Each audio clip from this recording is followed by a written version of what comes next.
la mer qu'on voit danser le long des golfes clairs. Ce podcast a été réalisé par téléphone. Nous nous excusons pour la qualité du son un peu moins bonne. Bonne écoute. Alors bonjour et bienvenue à tous.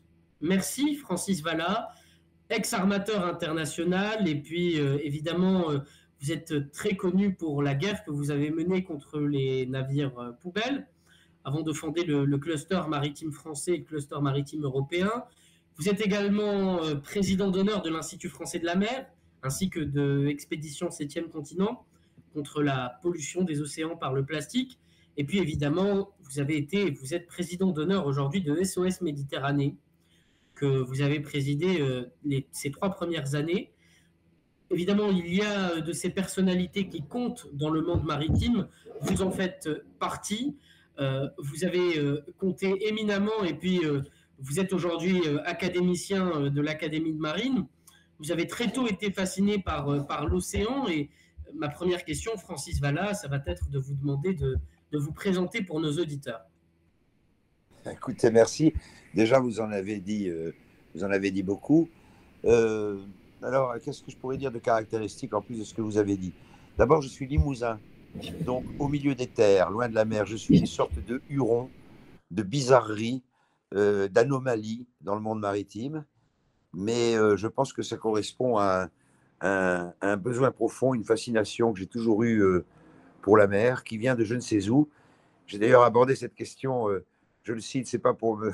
Ça se fait pas, mais enfin je le dis quand même dans un livre que j'ai écrit avec Isabelle Autissier, présidente d'honneur du WWF et la grande navigatrice que vous connaissez, qui s'appelle Notre avenir s'écrit dans l'océan. Je ne sais pas d'où ça vient, mais la mer a toujours représenté pour moi, il y a une attraction considérable, une puissance de vie, j'ai toujours été fasciné en fait, et j'en ai toujours rêvé. Donc là, je suis un Limousin au cœur du maritime. S'il y avait un mot à donner, en fait, qui symbolise le mieux ce à quoi je suis attaché au niveau de la vie pratique, de la vie aussi bien de tous les jours que de la vie dans la durée, c'est le mot engagement. Quand j'ai été étudiant, tout jeune étudiant, dès les premières années, je me suis occupé de l'accueil, par exemple, des Africains. Et puis, en participant à quelque chose qui s'appelait Connaissance de l'Afrique, qui a eu d'ailleurs son audience et son heure de gloire, etc. Et puis, quelques temps après, quelques années plus tard, toujours étudiant, à la fin de mes années d'études, en 68, alors que j'étais en préparation ENA, c'est-à-dire bien sur une voie calibrée, etc., bon, on a eu le sentiment, j'étais en sous-col, comme on dit, avec 2 copains, et que l'histoire se déroulait sous les yeux. En fait, il s'avérera que ce qui aurait pu être une révolution a été une révolte, et a été une révolution avortée, heureusement d'ailleurs, à bien des égards. Et donc, ben voilà, je les ai entraînés en disant, écoutez, on s'en fout, l'histoire est en train de se passer sous nos yeux, il faut voir ce que c'était, 68. On n'imagine pas aujourd'hui, même si vous avez vu des films. Donc on y va, quoi, voir ce qui se passe, etc. Et là, je parle de ça parce que c'est un engagement qui a été très, très important pour moi.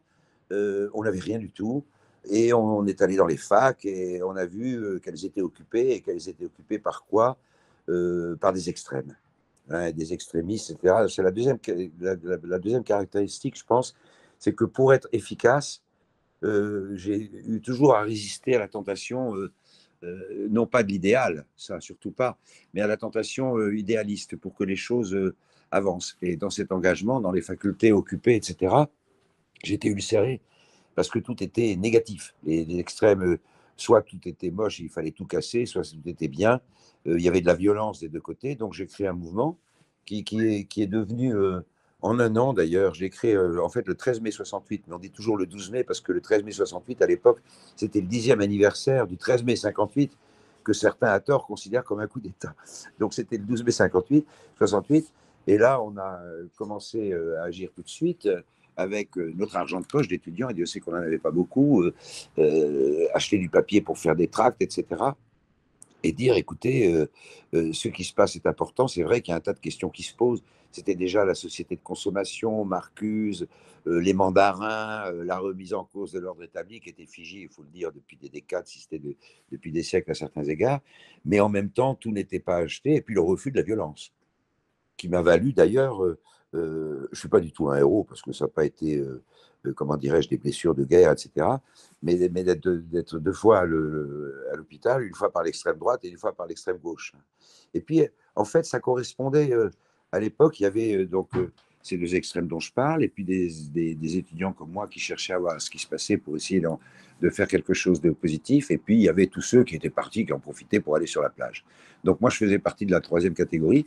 Et en fait, ce mouvement étudiant est devenu, qui s'appelait le Cléru, est devenu rapidement, en fait, en l'espace d'1 an, le 2e mouvement étudiant de France. On est allé partout, ça a été quelque chose de homérique. Quand je dis homérique, c'était vraiment une période très particulière où on a tout connu, quoi, aussi bien, comme je vous le disais, de la violence, mais aussi un pouvoir que je révérais, enfin je veux dire par là que j'ai toujours respecté les institutions, mais qui était complètement venu par terre. Moi j'avais 21 ans ou 22 ans, il y avait des ministres, des hauts responsables politiques, gouvernementaux, patronaux, etc., qui sachant plus quoi faire, venaient me voir. Enfin c'est une période absolument ahurissante. Donc engagement, ça a été le premier engagement vraiment, vraiment significatif. Et puis après, on est rentré. Donc je suis parti d'ailleurs au bout d'un moment parce que la tension était insupportable et j'avais besoin de réfléchir parce que la voie qui était toute tracée avant, enfin en tout cas, valait le coup d'être remise en question. Et je suis parti en Afrique où j'ai fait de l'encadrement de coopératives rurales, ce qui est une autre forme d'engagement, mais dans le cadre de la coopération technique. Donc là, ça n'a rien d'un missionnaire, etc. C'était d'ailleurs un statut, comment dirais-je, assez avantageux, ce statut de coopération technique, par rapport au service militaire de l'époque.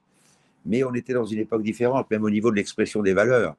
Comme c'était un avantage de partir en coopération technique et qu'on ne faisait pas son service militaire, en contrepartie, ce qui fait sourire aujourd'hui, mais il faut se souvenir, on était encore au temps de la guerre froide, etc., on signait 2 engagements, celui de n'avoir de promotion qu'au feu, d'une part, et d'autre part, celui d'accepter d'être versé dans la gendarmerie, qui, par tradition dans l'armée française, était la seule armée professionnelle de l'époque, a toujours été la première arme engagée en cas de guerre. Enfin bref, je me suis retrouvé là-bas, j'ai réfléchi, je suis rentré au bout un petit peu moins de 2 ans.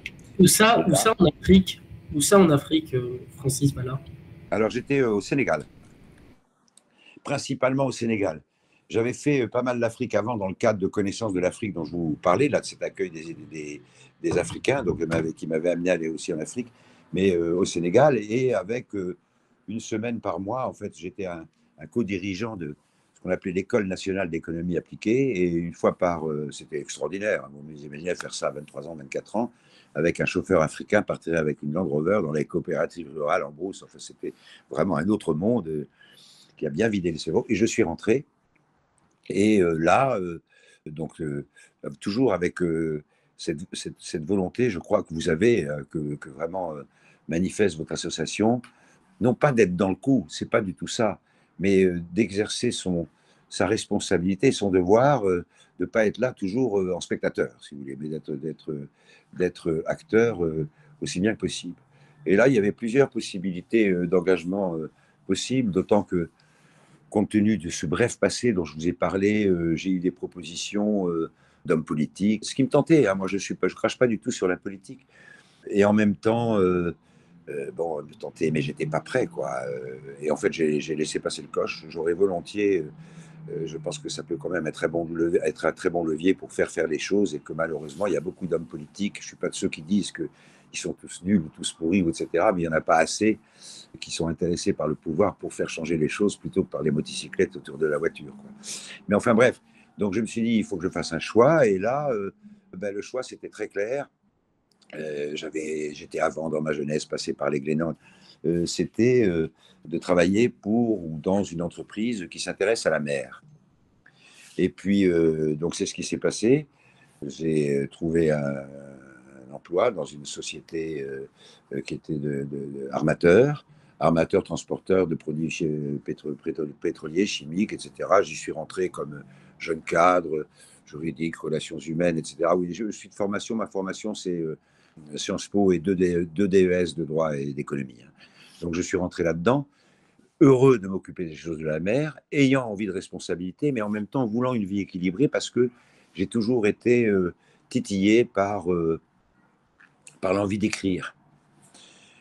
Et puis en fait, il s'est passé ce qui devait se passer, c'est-à-dire que ce n'est pas l'homme qui prend la mer, mais la mer qui prend l'homme, hein, comme dans la chanson. Donc quand vous êtes impliqué, vous avez des responsabilités, vous vous immergez. L'écriture, la volonté a toujours été là, mais ça a été repoussé. Et d'ailleurs, to cut a long story short, enfin là je fais une parenthèse, ce premier roman que je voulais écrire, je l'ai écrit il y a 2 ans, donc 50 ans plus tard. Bon, parce que dans l'intervalle, concours de circonstances, je ne me destinais pas du tout, ce n'était pas mon ambition à être un dirigeant, même si je voulais à tout prix avoir des responsabilités. Et puis il se trouve que les circonstances de la vie ont fait que la société dans laquelle j'étais a été au bord de la faillite, que certains actionnaires ont voulu déposer le bilan et que j'ai entraîné un certain nombre de personnes, j'étais N-4 ou 5 ou 6 ou 7, pour aller voir les actionnaires et leur dire mais non, on peut sauver cette boîte. Et il s'est produit une chose, j'ai été assez convaincant pour qu'ils me donnent une chance 6 mois, puis 1 an, et puis on a été aidé par un retournement de marché. Bref, la société a été sauvée et à ce moment-là, alors que ce n'était pas prévu du tout, les actionnaires m'ont dit t'es président. Donc je suis devenu président très jeune, à 39 ans. Et là, du coup, j'étais foutu pour tout le reste. Donc, au niveau de l'engagement dont je parle, il me restait dans ce métier que j'ai adoré, le métier d'armateur, transporteur maritime est un métier magnifique, quand même s'occuper de bateaux qui vont sur la mer, être en contact avec un problème qui se pose en mer du Japon. Et puis, il y a toute cette grandeur de la mer, cette noblesse, enfin, qu'on sent ou qu'on ne sent pas. Moi, je la ressens très fort, et des métiers de la mer et des gens de mer, etc. Donc, je me suis dit, je vais le faire le mieux possible. Et c'est passé d'une société qui était nationale à une société qui s'est très internationalisée. J'ai eu la chance, ici ou là, d'être reconnu au niveau international ou au niveau mondial pour certaines actions de qualité. Ce combat contre les navires poubelles dont vous parlez tout à l'heure, ça a été passionnant. Ça a duré une petite trentaine d'années. Et j'ai bien développé. Je ne vais pas vous donner les scores et les chiffres, mais ça a bien marché. J'ai eu beaucoup de chance. Et puis des équipes absolument formidables. Mais ce que je voudrais dire à ce niveau-là, c'est que l'engagement, et c'est très important pour les jeunes, et si un jour vous me faites l'honneur d'aller parler à des jeunes de votre qualité, ou en tout cas de ceux que j'ai déjà vus que vous rassembliez dans certains événements à la Sorbonne, c'est une chose que je tiens absolument à leur dire. Je suis très vieux maintenant, comme vous voyez, donc j'ai moi-même des petits-enfants plein partout. Et évidemment, qui, comme beaucoup de jeunes aujourd'hui, et dans le monde qu'on vit, on le comprend, sont en quête de sens, d'une part, et puis d'autre part, sont absolument des convaincus qu'il faut se battre pour l'environnement. Et ils ont raison. Mais là où ils ont tort, je trouve, c'est que se battre pour l'environnement, ce n'est pas nécessairement aller dans des associations ONG qui vous donnent bonne conscience, ou dans des sociétés qui sont spécialisées, c'est aussi aller partout dans les entreprises, y compris dans celles qui n'ont pas un bon comportement, pour agir, parce que c'est comme ça que le monde changera. Si vous avez d'un côté les ONG et les gens convaincus qui se parlent entre eux, et de l'autre côté les industriels, ça ne marchera jamais. Donc je passe mon temps à dire à des jeunes, il n'y a pas de métier qui ne soit pas noble, il y a une façon noble ou pas d'exercer ce métier et de chercher à y faire ses combats. Je prends un exemple. Moi j'ai été longtemps armateur pétrolier, il n'y a rien de plus dégueulasse que le mazout. Bon. Eh bien, pour transporter les choses sales, il faut des gens propres, des gens qui font bien leur métier. Si vous voulez avoir des pollutions, il faut confier. Vous voyez ce que je veux dire. Bon. Et pour moi, c'est une idée très importante parce que je pense que là-dessus, il y a un contresens chez beaucoup de jeunes. Et s'ils veulent être efficaces, alors ça peut être moins glorieux au départ, moins noble à leurs propres yeux, moins bien quand ils se regardent le visage. Mais en fait, c'est faux. S'ils réfléchissent un peu, c'est au moins aussi bien, si ce n'est mieux. Il faut que, parce que dans l'intervalle, on a besoin d'entreprises. Tous ces gens qui nous parlent uniquement d'environnement, moi, je suis un apôtre, le cluster maritime français, la religion, c'est le développement durable, avec les 2 termes, c'est évident. Mais si aujourd'hui, et il m'est arrivé d'aller à des rencontres où on parlait de sujets environnementaux, et où j'allais en train pendant que toutes les ONG venaient en avion, donc quelquefois, il y a aussi des attitudes contradictoires, etc. Justement, Francis Vallat, on va revenir évidemment sur tous ces éléments, et puis vous avez l'humilité de ne pas développer aussi tous vos engagements humanitaires, notamment avec SOS Méditerranée, et nous allons revenir dessus. Mais et puis aussi la fondation du cluster maritime, qui sont, je Oui, crois, alors j'y viens. Vous avez raison. deux, J'étais- deux temps forts dont il faut absolument parler. Mais avant de parler de la fondation du cluster maritime, Francis Valla, expliquez-nous et expliquez à tous ces jeunes étudiants aujourd'hui en économie, en ingénierie qui vous écoutent, qui s'intéressent à ces métiers qui ont été les vôtres, c'est-à-dire d'armateurs, de transport international, de commerce maritime mondial. Et comment est-ce qu'on fait pour intégrer ces circuits qui paraissent plutôt fermés, ces mondes-là, et qu'est-ce que c'est que le métier d'armateur? Alors, bon, écoutez, le métier d'armateur, c'est. Alors, d'abord, le maritime n'est pas du tout un milieu fermé. Il est un métier, il est un milieu qui a ses traditions où les gens effectivement se reconnaissent entre eux, mais accueillent volontiers. Et dans le cadre de cette petite parenthèse, tous ceux qui y goûtent au maritime, jamais ils repartent. Donc ça montre bien quelque chose. Donc c'est pas un milieu fermé. Regardez, moi je suis rentré, j'étais rien du tout, j'ai répondu à une petite annonce, j'ai été pris, puis j'ai grimpé les échelons. Non, non, c'est ouvert, aussi ouvert que les autres pour ça. C'est un mélange très intéressant à mon avis sur le plan humain de tradition. C'est encore un secteur, le secteur maritime, où bien souvent il y a des requins comme ailleurs, hein, il y a des salopards, etc. Mais quand même, my word is my bond, hein, où la confiance joue beaucoup. Bon, c'est un métier intéressant. Alors l'armateur, ben, c'est quelqu'un qui soit achète d'occasion, soit fait construire des bateaux, qui les arme, les armées, c'est-à-dire qui met à bord des équipages qualifiés, des officiers, des marins, etc., qui les entretient, qui les assure, et qui ensuite se sert de cet outil pour transporter des marchandises. C'est ça. L'armateur, c'est la définition est simple. Au fond, c'est un transporteur maritime, mais le véritable armateur, c'est celui qui prend le risque de ce qu'on appelle l'aventure maritime, c'est-à-dire qui achète un bateau, qui prend toute la responsabilité de l'armée, de le faire aller sur la mer Jolie et de trouver des cargaisons pour arriver à équilibrer les comptes. Hein. C'est ça, l'armateur. Alors, c'est un métier d'ailleurs. C'est un métier un peu de fou. Vous avez beau, quand je dis de fou, la caractéristique du maritime et des marchés maritimes, c'est que c'est des marchés en sinusoïde. C'est-à-dire vous avez, sans jamais prévenir, des dépressions, des périodes de croissance pendant lesquelles vous pouvez gagner beaucoup d'argent, des périodes de dépression qui sont beaucoup plus longues que les périodes de croissance pendant lesquelles vous pouvez en perdre beaucoup. Il faut savoir bien acheter et vendre les bateaux parce que sinon vous coulez votre boîte. Enfin, c'est un métier très particulier. Étant dans ce milieu, et là, j'arrive au cluster maritime pendant des années, et m'étant battu pour certains combats qui allaient bien au-delà de l'activité d'armateur proprement dite. D'ailleurs, c'est pendant que j'étais armateur que j'ai accepté de prendre la présidence de l'Institut français de la mer, ce qui faisait des journées absolument folles, mais complètement passionnantes. Et c'est là que je me suis rendu compte que, étant président de l'Institut français de la mer, à un moment donné, la naissance, c'est ça. Je me suis dit, mais tiens, mais au fond, le maritime, qu'est-ce qu'on représente en France? Et à l'époque, j'aurais dit, on doit représenter à peu près 200 000 emplois directs. Ne parlons que des emplois directs parce que le reste, les gens disent n'importe quoi. Les indirects, les emplois créés, c'est pas fiable. Et puis, ça doit faire, je ne sais pas, 30 milliards ou 40 milliards de chiffre d'affaires. Et donc, on a fait un travail à l'Institut français de la mer, d'investigation, et on s'est rendu compte qu'en fait, c'était déjà 310 000 emplois directs et 60 milliards de chiffre d'affaires, grosso modo. Donc, on s'est dit, mais finalement, le maritime, on n'en parle jamais en France, parce que la France est un pays paysan de tradition, un pays de la terre, un pays du patrimoine, à l'inverse de l'Angleterre, où vous êtes dans le flux, dans le commerce, etc. En France, la noblesse, la vraie noblesse, c'est la noblesse d'épée. Le pouvoir, c'est l'aristocratie du pouvoir. Donc, on est un pays très, très influencé par cette tradition paysanne, ce qui fait qu'il n'est pas naturellement tourné vers la mer, malgré le nombre de ses côtes qu'il a. Le monde maritime était inconnu de tous, très peu respecté par les autorités, d'où est née l'idée que j'ai lancée avec quelques administrateurs du l'IFM de dire, mais après tout, pourquoi on n'essaierait pas de s'organiser? On a des problématiques communes, qu'elles soient d'assurance, qu'elles soient humaines, qu'elles soient financières, avec les pêcheurs, il y a des intérêts communs parfois opposés, mais justement complémentaires. Opposés, ça veut dire aussi complémentaires. Des assureurs, des banquiers du maritime, des industriels du maritime, des chantiers navals, enfin, des sociétés de classification. Et tout ce monde-là, en fait, on se connaît les uns les autres, toujours en bilatéral. On se rencontre au mieux dans des cocktails sans jamais se parler.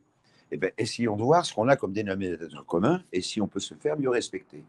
Ce qui était un pari fou, tellement fou que même à l'époque, quand je l'ai créé, Je ne rentre pas dans les détails, mais j'ai convoqué un tas de gens du monde maritime en disant, écoutez, venez, on a quelque chose à vous proposer.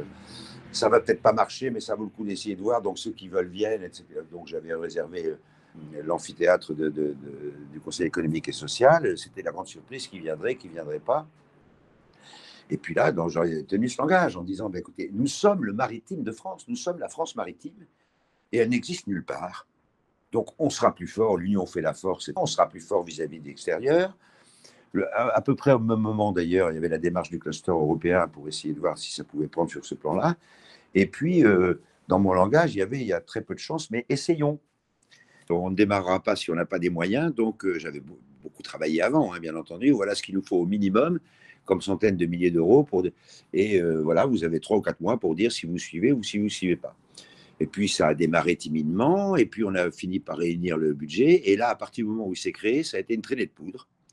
C'est-à-dire qu'en l'espace de 2-3 ans, on a vraiment fait l'actualité, on s'est organisé avec 3 axes. Premièrement, la création de groupes synergie entre tous ces secteurs, à la demande de tel ou tel membre. Il me semble qu'on pourrait faire telle ou telle chose ensemble, ça vaut le coup d'étudier, et paf, on fait un groupe de travail, qui peuvent être des groupes de travail permanents. Il y en a certains qui existent encore, comme le groupe de travail sur l'image du maritime. Il y en a d'autres qui, une fois que leur mission est terminée, ça peut être sur la réforme portuaire, ça peut être concernant à chaque fois que ça concerne plusieurs métiers, plusieurs fédérations. Donc les groupes de travail, les groupes de synergie qui pondent des rapports ou des recommandations qu'ensuite l'équipe du cluster, le président du cluster est chargé d'aller défendre auprès des autorités pour les faire progresser. Ça, c'est le deuxième axe. On ne parle pas de lobbying parce que les lobbyistes sont payés, alors que le cluster, vous payez une cotisation, mais n'est pas payé pour ses actions, c'est sa fonction.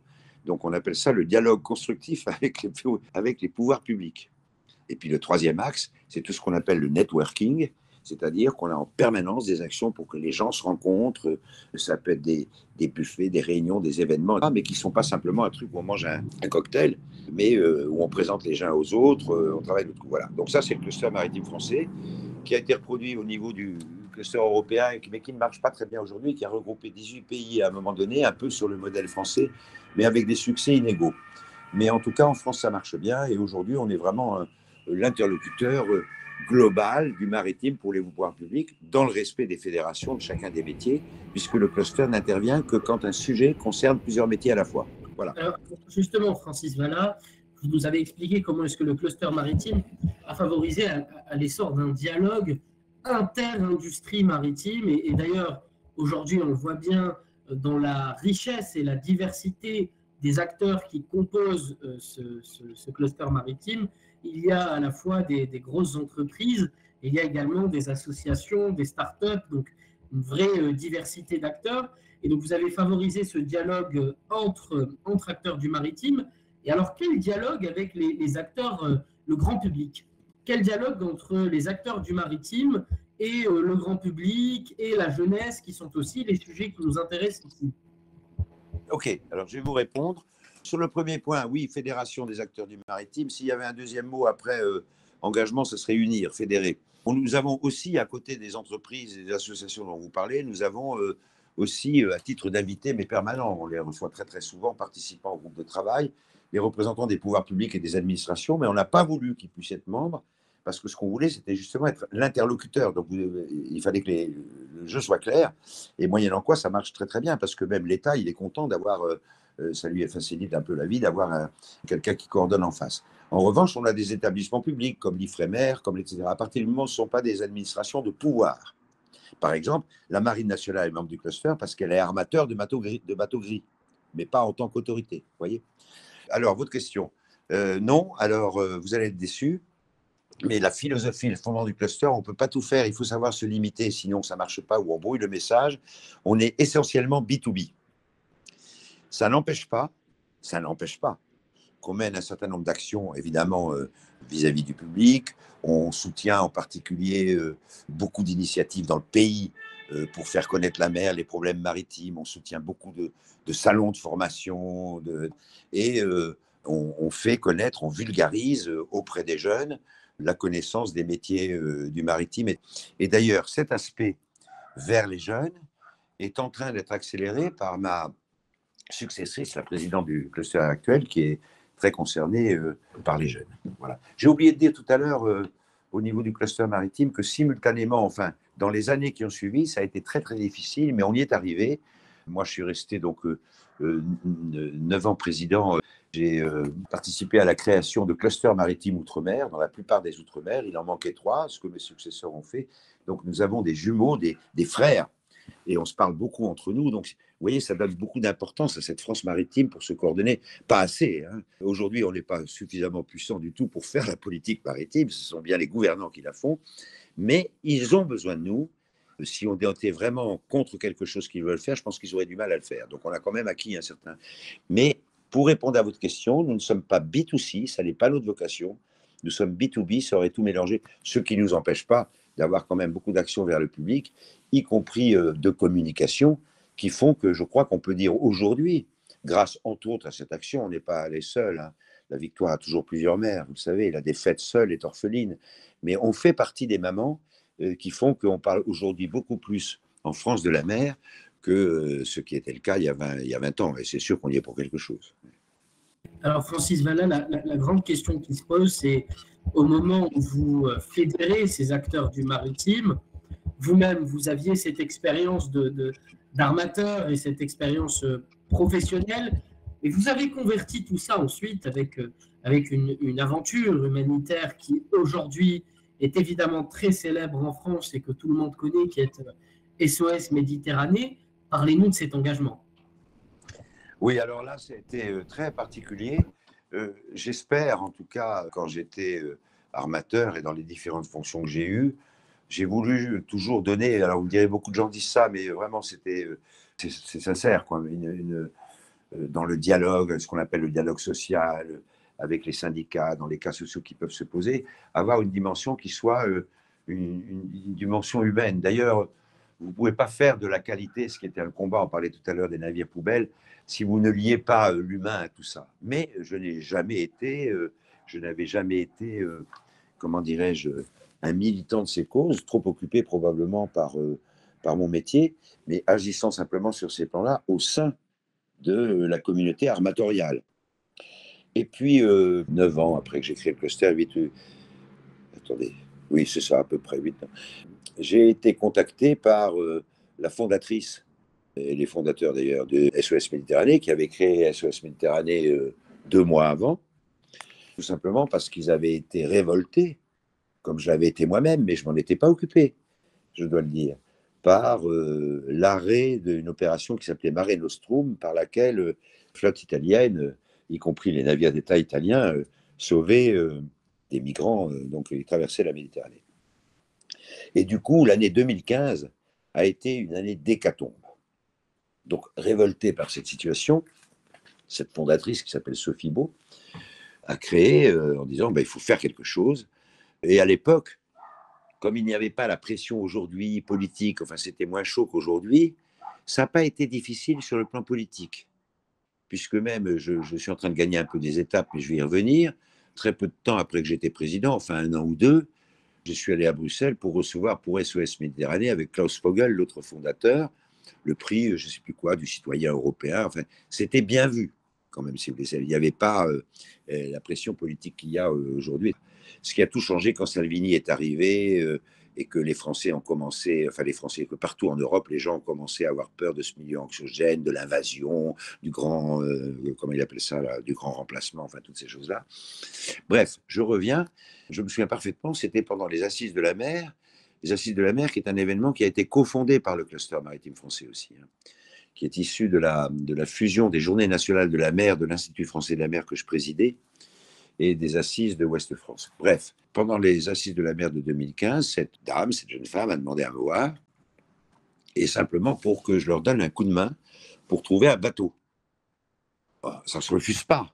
Donc la seule question, j'ai posé une condition, mais absolument draconienne, qui a toujours été respectée depuis, c'est de dire, moi je les aidais à partir du moment où ça n'était pas politique, ni de gauche, ni de droite, qui est jamais l'engagement, le refus toujours, et quelquefois c'est tentant, parce qu'on ne peut pas mélanger l'humanitaire et le politique, et deuxièmement, parce que vous êtes bien conscient qu'avec la mission de sauvetage qui est celle de SOS Méditerranée, où nous regroupons des gens qui sont de gauche comme de droite, qui ont en commun le fait de dire que la solution ne peut pas être que les gens meurent, Hein, la solution ne peut pas être de les laisser couler, mais qui après peuvent se déchirer sur les questions migratoires. Nous, notre problème, c'est le sauvetage. Donc, on ne parle pas de politique. Cette condition, donc, on a signé un papier, je me souviens très bien à l'époque, et j'ai naturellement accepté de les aider. Je n'étais pas le seul, d'ailleurs, il y avait un autre responsable maritime qui était lui-même un marin de formation extrêmement compétent, et donc à trouver un bateau et aussi à chercher de l'argent, parce qu'on n'avait rien. On a commencé, aujourd'hui, si vous voulez, il faut le budget, allez, grosso modo, à la louche, c'est 11 millions d'euros par an. On est parti avec rien. Quand on a pu, grâce à je ne sais plus quelle plateforme, Ulule ou je ne sais quoi, de crowdfunding, avoir 200 000 euros, ce qui nous a permis de commencer à regarder un peu le marché et de se dire on pourra louer le bateau pour quelque temps. C'était Byzance, comme on dit. Bon. Donc ça, je les ai aidés parce que c'est un métier de professionnel. Trouver un bateau, évaluer, savoir comment négocier avec l'armateur qui vous loue le bateau, qui doit avoir ses hommes à bord parce qu'il faut assurer la conduite. Hein, SOS Méditerranée à bord. Il loue un bateau, si vous voulez, avec son équipage, qui doit être un équipage en accord avec, mais c'est un bateau commercial. Hein. Aujourd'hui, c'est un bateau scandinave. La SOS Méditerranée met à bord, directement ou indirectement, je ne rentre pas dans le détail, à peu près une douzaine, voire un peu plus de sauveteurs formés, parce que le sauvetage de masse, c'est une horreur, c'est une spécialité, c'est pas sauver une personne dans l'eau. Hein. Et c'est quelquefois, heureusement pas trop souvent, choisir ceux qu'on ne sauve pas. Enfin, c'est très très dur. Donc, c'est d'ailleurs pour ça qu'on a un tas de psychologues bénévoles pour aider nos sauveteurs. Donc, c'est les sauveteurs, c'est les équipes médicales qui sont à bord et qui prennent soin des réfugiés une fois qu'ils sont à bord. Et puis, au bout de 3, 4 mois, je ne sais plus très bien, disons 5 mois, ben, ils sont venus me voir, cette même fondatrice, etc., en disant ben, il nous faut un président. D'abord, c'était irrefusable, et puis j'étais à un stade de ma vie où j'avais envie de le faire. Donc la société que j'avais, parce que dans l'intervalle, je continuais mon activité d'armateur, mais en sous-traitant, ben, il a fallu que je la ferme, enfin que j'arrête son activité, parce que je ne pouvais pas tout faire à la fois, hein, tout simplement. J'avais encore 2 ou 3 autres missions, et puis je suis devenu président. Voilà, c'est comme ça que ça s'est fait. L'histoire, comme vous me la racontez, est absolument touchante et je crois que tout le monde a en mémoire cette année de 2015-2016 et l'hécatombe qui a été la mer Méditerranée. Je crois que nos auditeurs se souviendront de l'interview que nous avions réalisée avec l'amiral San Felice di Monteforte, amiral italien, qui nous avait parlé justement de l'arrêt de cette opération Mare Nostrum et de la vocation de la marine italienne, notamment d'un point de vue humanitaire. Alors moi, j'ai une question à vous poser, Francis Valla. C'est comment avez-vous fait pour résister à la politisation de tous ces engagements? Parce que vous l'avez dit, évidemment, c'était tentant. J'imagine que les politiques ont voulu récupérer ce genre d'opération. Vous avez porté des opérations avec SOS Méditerranée, mais également cette lutte contre les navires poubelles. Et donc, il y avait à la fois cet engagement environnemental et cet engagement humanitaire. Comment éviter de politiser tout cela? Alors d'abord, j'avais un peu d'expérience de la non-politisation parce que dans le parcours de ma carrière, sans dire les événements précis, j'ai été amené à représenter la France à l'Agence européenne de sécurité maritime, où là, vous ne pouvez pas faire de politique. La sécurité, c'est pareil, ça ne suppose pas de politique. Mais là, l'impératif était évidemment beaucoup plus fort à cause de ce que vous signalez, c'est-à-dire d'une part le risque de récupération, ça c'est une évidence, par un parti ou par l'autre, ou encore plus dangereux, le risque d'explosion de ceux qui pouvaient soutenir notre action à partir du moment où on faisait de la politique. Comme je le disais tout à l'heure, ce qui unit les gens de gauche comme de droite qui se battent pour SOS Méditerranée ou qui soutiennent SOS Méditerranée, et je pense au fil des années, on est passé de quelques dizaines, je ne sais pas, il y a 100 000 personnes qui ont dû aider, à 90%, plus de 90%, SOS Méditerranée qui ne reçoit aucune subvention d'État, mensonge qui a été colporté partout. Nous avons été certainement l'organisation la plus diffamée de France. Tout ce que vous avez pu dire, les ententes avec les passeurs, etc., tout cela est faux. On est absolument transparent, sinon ça fait longtemps d'ailleurs qu'on aurait été arrêté. On est quasiment les seuls à respecter le droit absolument scrupuleusement. On est comme la femme de César, insoupçonnable. Mais ça n'a pas empêché des polémiques absolument incroyables, d'une violence absolument inouïe, et effectivement avec une volonté de politiser, de faire passer SOS Méditerranée pour une organisation qui derrière a des buts, des desseins politiques ou est drivée par des politiques de gauche ou autre, à un point tel, ça a même été extrêmement violent. Moi, il m'est arrivé à l'époque, j'intervenais beaucoup en communication, à la télévision, ici ou là, dans des débats. Je me suis fait casser la figure en rentrant chez moi. Enfin, ça a été très très loin, avec des tracts, des articles tout à fait diffamatoires, disant que j'étais un fils caché de George Soros, enfin, spirituellement, que c'était lui qui nous aidait par derrière, enfin, je ne sais plus, que dans ma maison bretonne, je donnais des leçons de morale à tout le monde, mais il faudrait aller voir combien de réfugiés j'y acceptais, enfin un certain nombre de choses très pénibles à vivre, et puis cette violence qui a été vraiment très très forte, en particulier au moment de l'aventure de l'Aquarius à Valence. Je ne sais pas si vous avez suivi tout ça avec... bon, eh bien c'est très simple, vous savez. À partir du moment où tous les gens que nous rassemblons, en fait, sont des gens qui sont sincèrement horrifiés de penser qu'on peut laisser les gens mourir. Depuis le début de la crise, parce que tout ça a commencé avec quand Kadhafi a été déboulonné. J'étais bien content qu'il soit déboulonné, mais je pensais que les démocraties avaient préparé les choses derrière. Ça n'a pas été le cas. Donc, tous les Africains qui travaillaient en Libye, etc., ont commencé à migrer. Quand bon, ces gens mouraient, on a parlé tout à l'heure de l'hécatombe, vous avez vous-même rappelé l'hécatombe de Mare Nostrum, c'est facile. Pour que vous compreniez bien, par exemple, aujourd'hui où les choses sont très très politisées, à chaque fois qu'il y a un drame, et ça stimule aussi bien ou bien que le dossier ressort l'extrême droite, donc il dit que ce qu'on fait est scandaleux, qu'on menace l'Europe, l'identité européenne, comme si l'identité européenne n'était pas d'abord ses valeurs. Bon, au passage. Bon. Mais en même temps, donc ces gens-là sont prêts à beaucoup de choses, enfin, auraient envie de nous éliminer. Nos bureaux ont été saccagés à Marseille, enfin, etc. Bon. Mais d'un autre côté, vous avez aussi beaucoup de gens, quelles que soient leurs origines, que ça stimule. Et si nous arrivons à avoir cet argent, dont les montants très importants dont je parlais tout à l'heure, c'est parce que dans cette situation très tendue, ceux qui veulent aider et ceux qui refusent politiquement, avec des origines diverses, ils n'hésitent pas. Plus on est attaqué, plus c'est pénible, mais aussi plus il y a de gens qui nous défendent et qui aident. Dans l'ensemble, je crois que maintenant, il est à peu près accepté, il faut toujours être très vigilant. Si demain on faisait une phrase qui pouvait être exploitée politiquement par l'extrême droite, par exemple, ou à certains égards par l'extrême gauche d'ailleurs, qui a aussi ses intérêts qui ne sont pas forcément, enfin, etc., on serait mort immédiatement. Il ne faut jamais qu'on donne le feu. Donc c'est devenu une seconde nature. Nous ne donnons pas prise à la critique. Et quand les choses deviennent violentes ou chaudes, comme je vous le disais, paradoxalement, je ne dirais pas que ça nous sert, mais ça accroît aussi le nombre de gens qui veulent nous soutenir. Vous voyez ce que je veux dire? Je ne sais pas si je suis clair, mais c'est...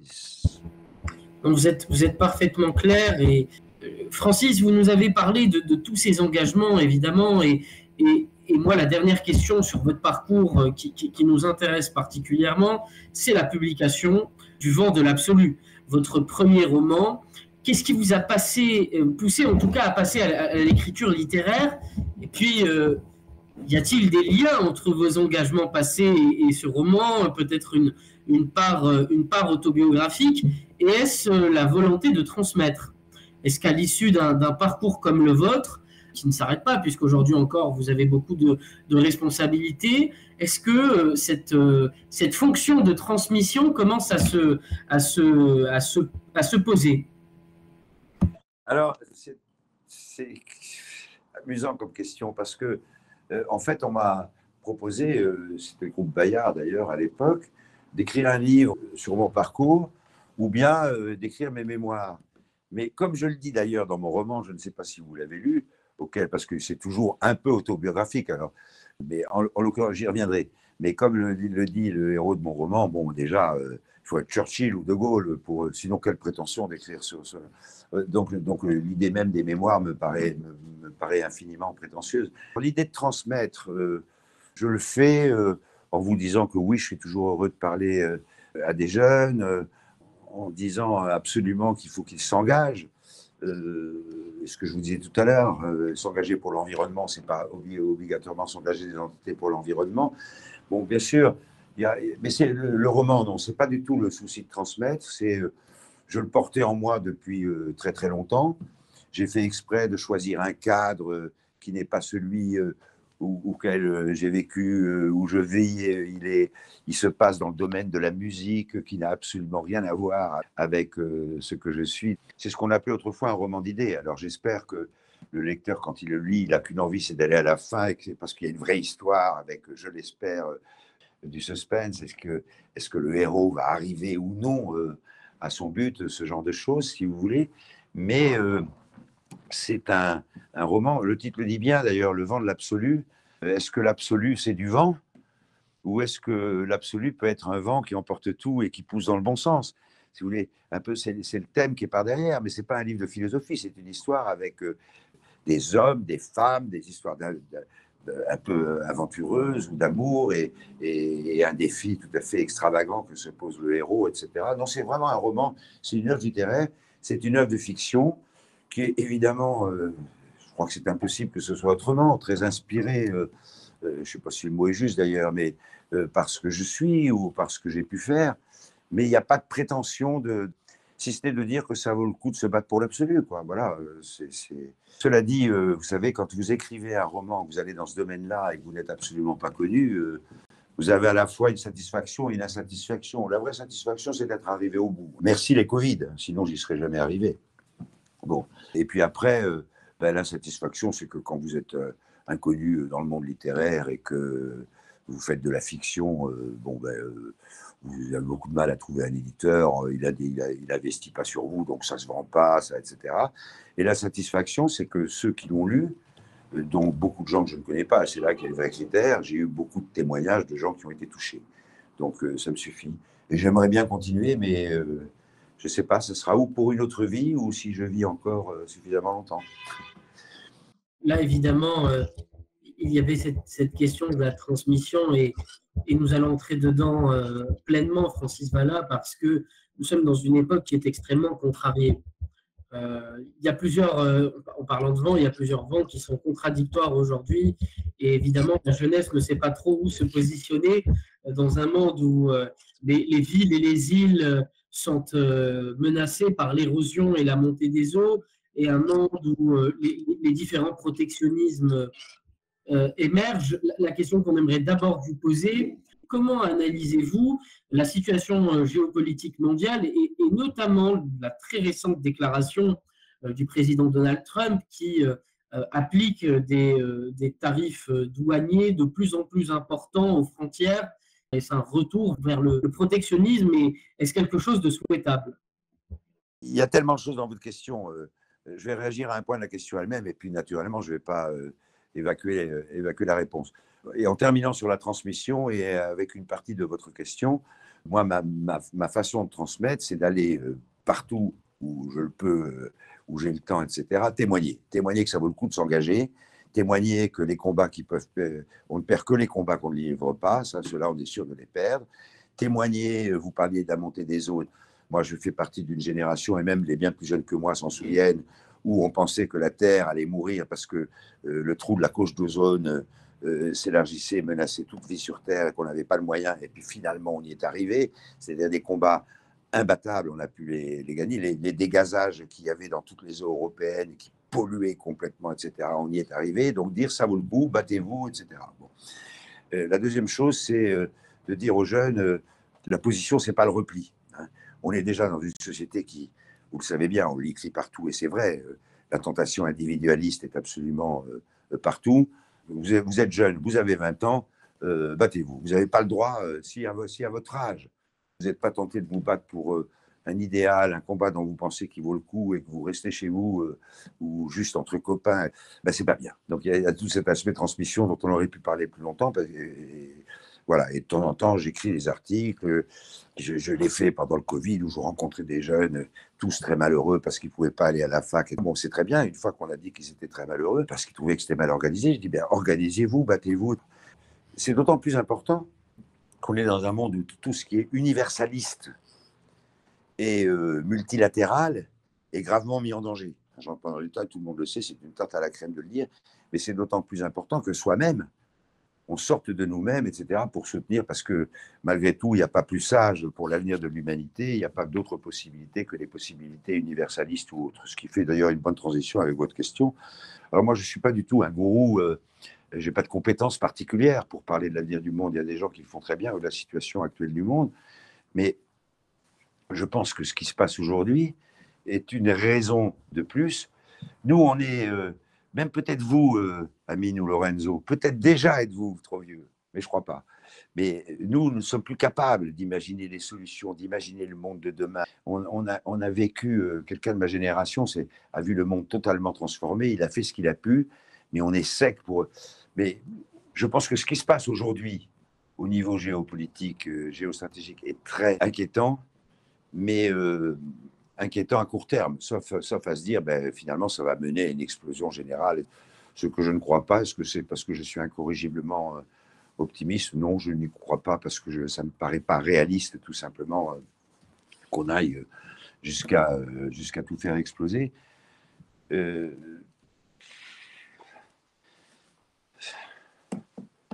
Je pense que il ne faut pas... Ce qui se passe, si vous mettez tout bout à bout, les menaces environnementales, les menaces géostratégiques au sens propre du terme, et ça peut aller même jusqu'à l'aspect militaire, les menaces d'aujourd'hui sur la guerre économique qui est en train de devenir, alors ça ne va pas être une guerre avec des bombes, mais qui est en train de devenir une vraie guerre. On sait bien qu'un monde où les tarifs douaniers augmentent, c'est aussi un monde... les frontières redeviennent de vraies frontières, où les guerres territoriales, d'ailleurs, on l'a avec l'Ukraine, peuvent redevenir d'actualité. Tout ça qu'on pensait fini, terminé. Mais je n'ai pas de réponse pour ce qui se passe en ce moment. C'est trop tôt, c'est trop chaud, c'est trop... Mais je ne suis pas rentré dans le désespoir. C'est très difficile de dire autre chose aujourd'hui. Je pense que personne n'a de boule de cristal. Je dirais simplement, ça vaut le coup de se battre, et surtout maintenant, de continuer à croire, d'être aujourd'hui, tout ce qu'on peut faire, c'est atténuer les conséquences des folies de certains, tout en ayant au fond de soi, en soi, la volonté d'être présent dès qu'il y aura la moindre chance de retournement. C'est particulièrement intéressant. Alors, Francis Vallat, nous, on vous a évidemment entendu sur ce premier point, qui est aussi le point du repliement vers soi, avec ces tarifs douaniers appliqués par les États-Unis qui sont de plus en plus importants. Est-ce qu'on est à une forme de repli communautaire, de populisme, de protectionnisme? Quelle gouvernance internationale pour les océans? Quel équilibre trouver entre économie, environnement et social, qui sont les 3 points clés du développement durable? En somme, notre question, elle pose sur le développement durable. Quel équilibre trouver pour réussir à allier ces 3 notions? Écoutez, je pense que la vie est en train de l'imposer, cet équilibre.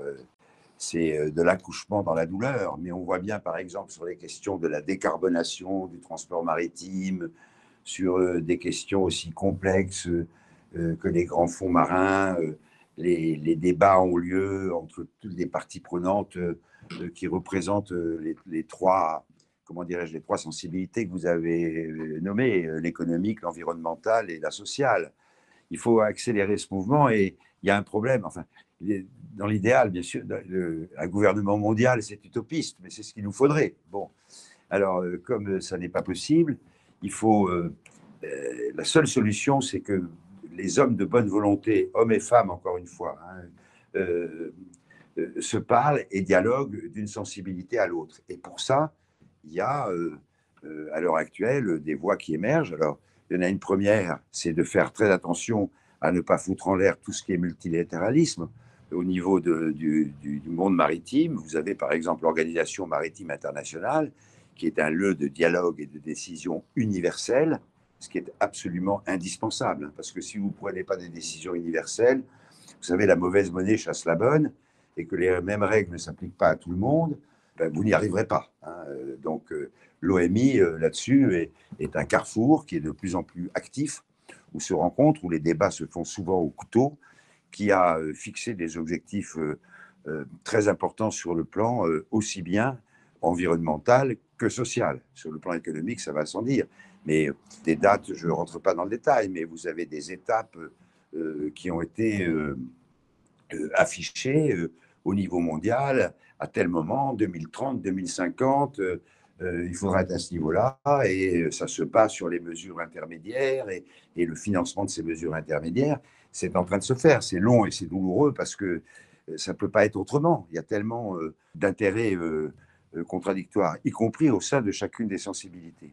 Et puis vous avez une deuxième, alors j'ai cité l'OMI, mais vous avez l'Autorité internationale des grands fonds. Vous avez donc, premier point, faire très attention à ne pas, sous prétexte que l'ONU est inefficace dans beaucoup de domaines, à ne pas jeter le bébé avec l'eau du bain.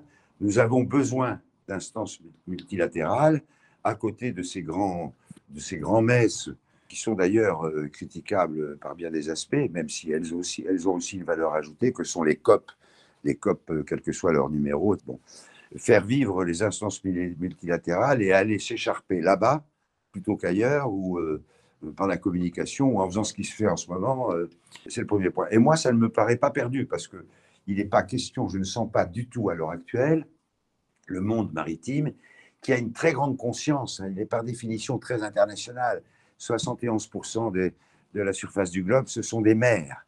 Donc, que les règles s'appliquent à tout le monde, je crois qu'il est bien conscient que c'est une nécessité, et surtout quand il y a des efforts à faire, parce que sinon, ça fausse la concurrence, c'est la porte ouverte à des comportements suicidaires, et il y a une conscience de ça quand même. La deuxième chose, c'est que vous avez la possibilité qui émerge depuis 2-3 ans, créer ce qu'on appelle des coalitions, qui sont des coalitions qui peuvent être soit des coalitions régionales ou géographiques, soit des coalitions par thème, par fonction, par sujet. Et donc, ça peut être des coalitions, par exemple, vous avez sur la protection de l'océan et l'avenir de l'océan, aujourd'hui une coalition de toutes les ONG qui s'intéressent à l'océan. J'ai oublié le nom de la coalition, mais voilà. Et donc, qui parle et s'efforce de parler d'une seule voix. Bon, vous avez la même chose qui est en train de se faire, puisque les gens ont conscience qu'ils ont intérêt à être solidaires, sinon ils disparaîtront, ou en tout cas ils seront laminés dans les deux autres sensibilités, y compris sur le plan social, où vous avez des conventions internationales. Et après, ce qu'il faut, c'est que ces coalitions, et je reviens à mon idée d'hommes et femmes de bonne volonté, de chacune des sensibilités, dialoguent ensemble et acceptent de ne pas diaboliser l'autre.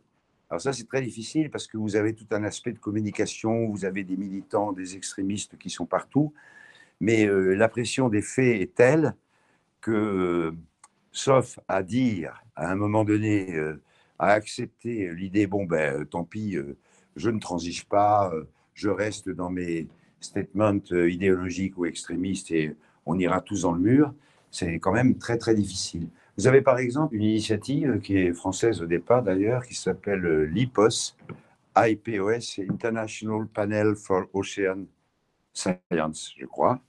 Oui, c'est ça. Dont le but est de favoriser l'émergence de ces coalitions pour essayer d'organiser un petit peu le dialogue. Et à partir de ce dialogue entre les coalitions, de bâtir des scénarios qui soient des scénarios ensuite proposés, y compris avec des propositions de décision à prendre, qui soient proposées au gouvernement, que ce soit au niveau national ou au niveau régional comme l'Europe ou au niveau mondial comme à l'OMI. Je crois assez à la possibilité de procéder par une méthode comme celle-là, parce qu'à partir du moment où des scénarios existent, vous mettez les gouvernants face à leurs responsabilités, c'est-à-dire vous combinez ça avec les alertes du GIEC en disant si telle ou telle chose n'est pas faite dans tel délai, véritablement la situation va encore plus se détériorer ou l'accélération de la détérioration va être très significative. Voilà les décisions qui peuvent être prises. Ça met aussi les gouvernants face à leurs responsabilités. Alors le problème, c'est que je vous en parle à un moment où les choses sont encore en train de se dessiner. Donc probablement, j'ai un problème de crédibilité mais ça me paraît être une méthode qui peut permettre d'avancer en l'absence de gouvernement mondial, qui évidemment est une utopie aujourd'hui plus utopique que jamais. Alors, un dernier point à aborder ensemble avant de conclure cette interview.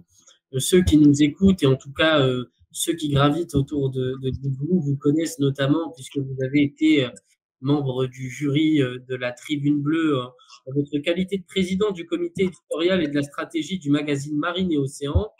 le magazine Marine et Océan, avec qui nous organisons également cette conférence du 13 mai, et qui agit pour valoriser les sujets du maritime et notamment les promouvoir auprès du grand public et de la jeunesse. La question qu'on a envie de vous poser, Francis Vallat, vous qui avez bénéficié durant ce parcours d'une visibilité importante, puisque vous avez eu des responsabilités très importantes, la question c'est comment on fait pour toucher le grand public et pour les sensibiliser à la fois à l'importance du maritime, mais également à l'importance des enjeux qui nous attendent et qui sont liés à cet univers. D'abord, merci au passage d'avoir salué l'action de Marine et Océan qui, opiniâtrement, dans la difficulté, il n'y a rien de plus difficile que la presse aujourd'hui. Les responsables du maritime, par définition, ne sont pas des hommes de presse. Et cet effort que fait Marine et Océan, y compris le plus souvent possible, en travaillant aussi bien en français qu'en anglais, était à saluer. Je vous remercie de l'avoir fait, parce que véritablement, si demain il manquait au paysage maritime français, il manquerait quelque chose d'important. Maintenant, alors, la seule façon de faire, c'est de se comporter, je crois, de la part de tous les responsables sur la base de la prise de conscience. Ça ne sert à rien d'aller reprocher aux boomers ou aux générations avant d'avoir mal agi, d'avoir abîmé le monde. Elles ne savaient pas qu'elles abîmaient le monde. Mais aujourd'hui, on le sait. Bon.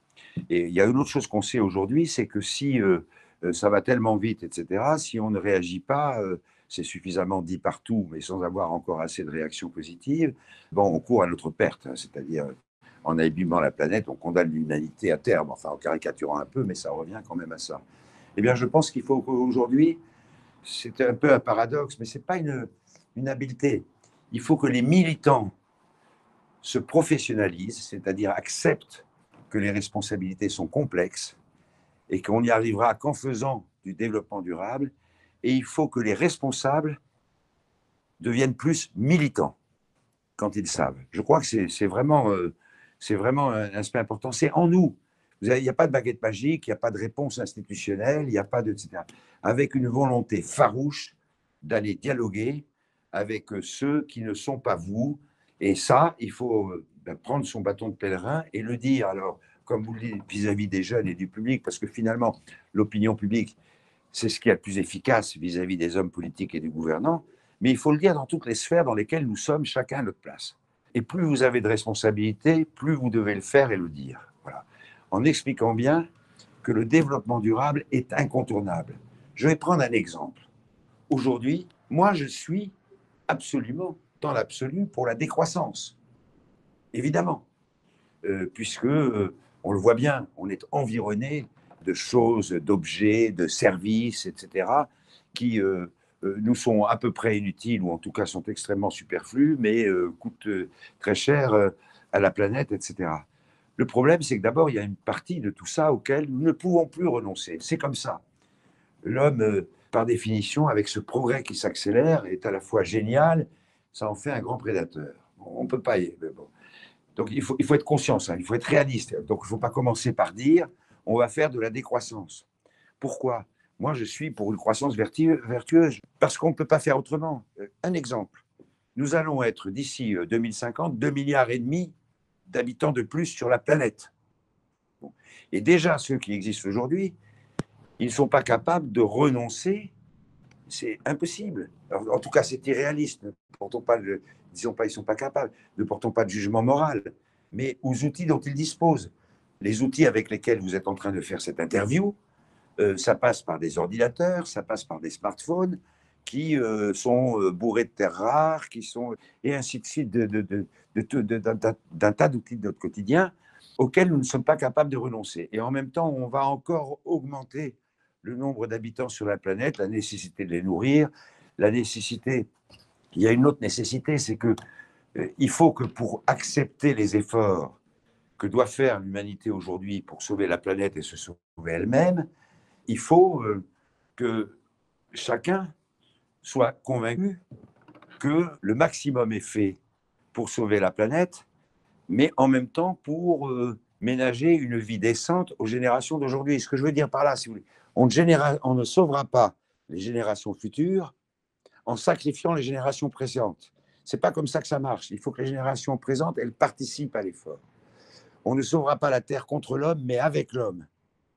Vous savez, il y a toute une théorie qui dit l'homme est le principal prédateur du monde, et à la limite, vous la poussez à l'extrême, comme la planète est belle, ce que je pense, évidemment, j'en suis totalement convaincu, il faut absolument la préserver, mais à la limite, il suffit que l'homme n'existe plus, quoi. Vous voyez ce que je veux dire? On arrive à des attitudes complètement extrêmes.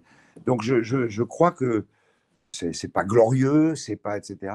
Mais il faut que chacun, c'est ce que vous faites vous-même. Enfin, il faut que sortir de notre individualisme, et pour ça que tous ceux qui ont un poste, un pouvoir, le pouvoir, il vient de plein de choses. Ça peut être un pouvoir économique de chef d'entreprise, un pouvoir politique, etc.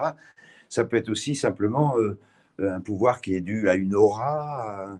Il faut que chacun bouge et surtout renonce, et parce que parfois, elle est là, hein, à la tentation de se décourager. Il y a des exemples dans le passé, je ne vais pas y revenir, qui montrent que des combats qu'on pensait perdus ont été gagnés. Mais j'ai évidemment pas de baguette magique, j'ai lancé quelques pistes. Mais ce qui est très, très, très important, c'est qu'à un moment ou un autre, et plutôt vite que dans longtemps, des gens comme vous, comme moi, là où on est, on se batte, quoi. Je sais que ce n'est pas une réponse satisfaisante, mais pourtant, c'est la mère de toutes les réponses. Hein. Moi, je crois au contraire qu'elle est très satisfaisante, cette réponse, et justement, peut-être un tout dernier mot de la fin pour cette jeunesse à qui vous avez donné des pistes d'engagement, et notamment une piste qu'on retiendra ici, qui est celle du dévouement et de l'engagement. On retient ce mot qui a été, je crois, à la fois le premier mot que vous avez prononcé lors de cette interview et celui avec lequel vous avez décidé de conclure cette interview. Quel dernier mot pour ces jeunes, Francis Vallat? C'est évidemment, engagez-vous, évidemment, et surtout, croyez-y. Croyez-y. Vous avez en vous des capacités que même la génération du dessus n'a plus. C'est à vous de prendre en main. Ne renoncez pas. C'est vous. C'est en vous qu'il y a des solutions. C'est votre génération, etc. Il faut vous y mettre. On vous remercie beaucoup, Francis Vallat, pour votre temps et pour votre disponibilité. Mille merci encore. Je vous en prie. Des reflets changeants sous la pluie.